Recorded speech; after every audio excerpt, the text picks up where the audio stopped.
بسم الله الرحمن الرحيم. يا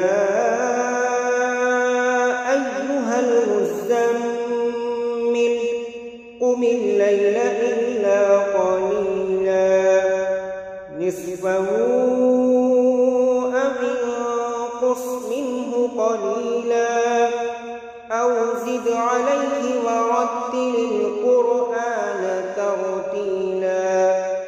إنا سنلقي عليك قولا ثقيلا. إن ناشئة الليل هي أشد وطئا وأقوم قيلا.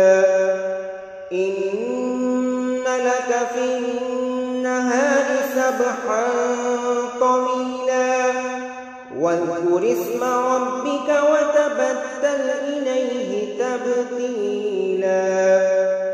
رب المشرق والمغرب لا إله إلا هو فاتخذه وكيلا.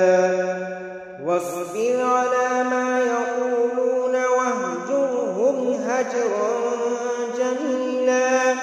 وذرني والمكذبين أولي النعمة ومهلهم قليلا.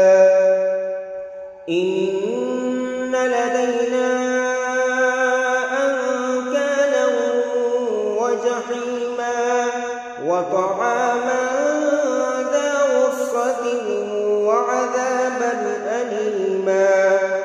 يوم ترجف الأرض والجبال وكانت الجبال كثيبا مهيلا. إنا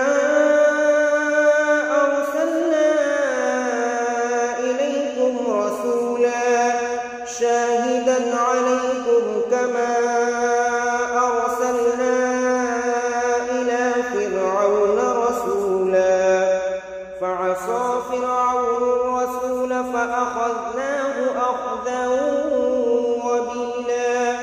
فكيف تتقون إن كفرتم يوما يجعل الولدان شيبا. السماء منفطر به كان وعده مفعولا.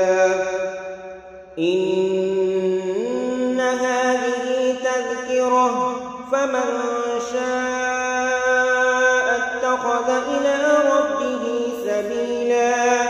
إن ربك يعلم أنك تقوم أدنى من ثلثي الليل ونصفه وثلثه وطائفة من الذين معك والله يقدر الليل والنهار. علم أن لن تحصوه فتاب عليكم فاقرؤوا ما تيسر من القرآن. علم أن سيكون منكم مرضى وآخرون يضربون في الأرض يبتغون من فضل الله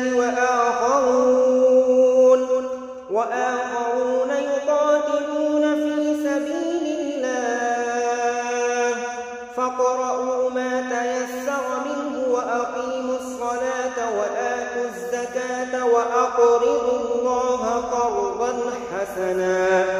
وما تقدموا لأنفسكم من خير تجدوه عند الله هو خيرا وأعظم أجرا واستغفروا الله